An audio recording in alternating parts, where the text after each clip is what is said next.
All right, today I'm just going to share a little experience I had this afternoon when I walked into a barbering shop. As you can see, I clearly did not get the job done, but I got away with something and I thought it was right to just share it with my audience. So it's not very common to find men who share notes. Obviously, it's unfortunate that men go through so much without speaking up about it because clearly private things should stay private. Well, it was just my luck or happenstance took me to a barber shop. I walked in and there were two guys who were duly waiting for their turns. They probably know each other from before, and those guys were embroidered in some civil argument about whether it was right for married men to have um, go through the pleasure of masturbation. And while it was a really wrong place for such a topic, I could not but be taken into the validity of the argument. So you can imagine this, that because people go through stuff which as men they are not meant to talk too much about, this kind of fits the narrative, so stuff keeps happening. So these guys who I had the privilege of listening to, one of them was particularly hurt, and he says that for the whole entire Lent period, his wife kind of unilaterally decided that lovemaking was what she was going to sacrifice for this whole fasting, 40 days fasting period as it is held in the Christian kingdom. And as if that wasn't bad enough, um, after Good Friday, he was busy over the weekend, and then on Monday he came back thinking that it was all sorted, and his wife, bless her, told him that she could not because clearly the Pope was dead and still yet to be buried. I'm not sure she added the yet to be buried, but because the Pope had passed away, she was not in the mood to do any stuff with him.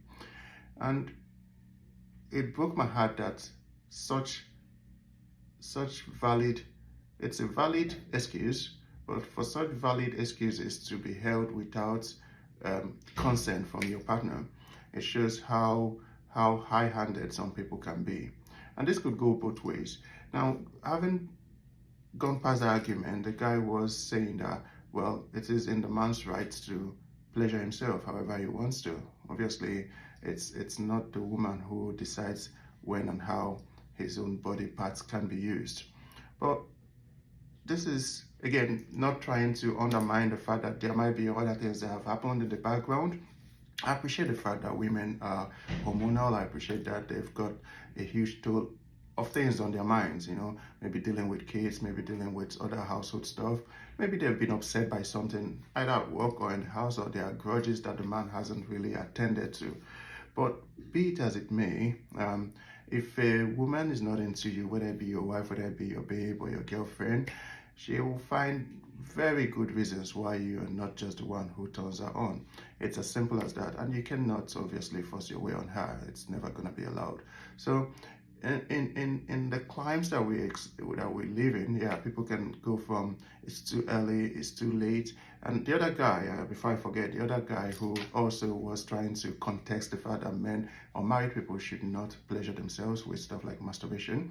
So he was saying that his friend, he didn't want to say beyond that, but his friend was very bitter because his friend, according to him, is an early morning riser, loves the early morning love making. But since the wife joined a particular prayer group, this has kind of blunted their unity in bed, of course. And people have to balance spirituality with the reality of marriage. Yes, they do. It's equally important to pray. It's important to pray with your partner, but should you be in conflicting stance with your partner because you've got a prayer to make? And these are men who are obviously not, they are not idle, they are busy people from my assessment of them.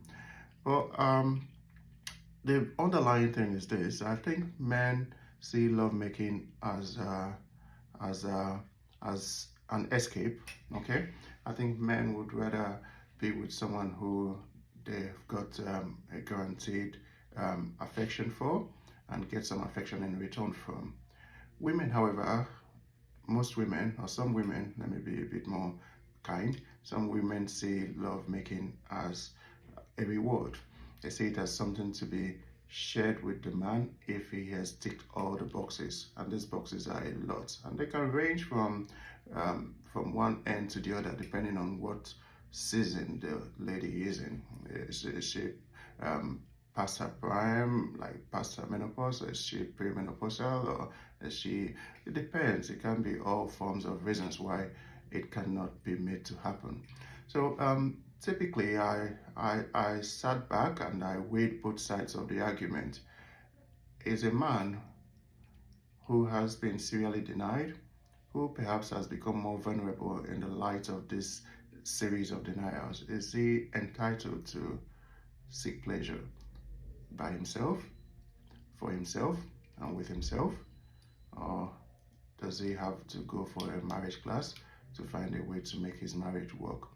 As someone said rightly, if the marriage bed is not shaking, then the marriage itself is shaking.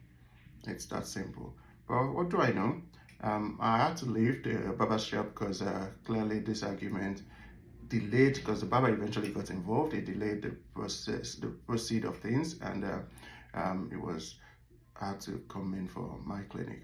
But what are your opinions? Should men, or any spouse for that matter, should they self-indulge, do stuff just for themselves because they can, especially when the other partner isn't playing game or ready for anything intimate? Tell me your thoughts. My name is Dr. Giobiro. I'm a GP. I've got a special interest in you too.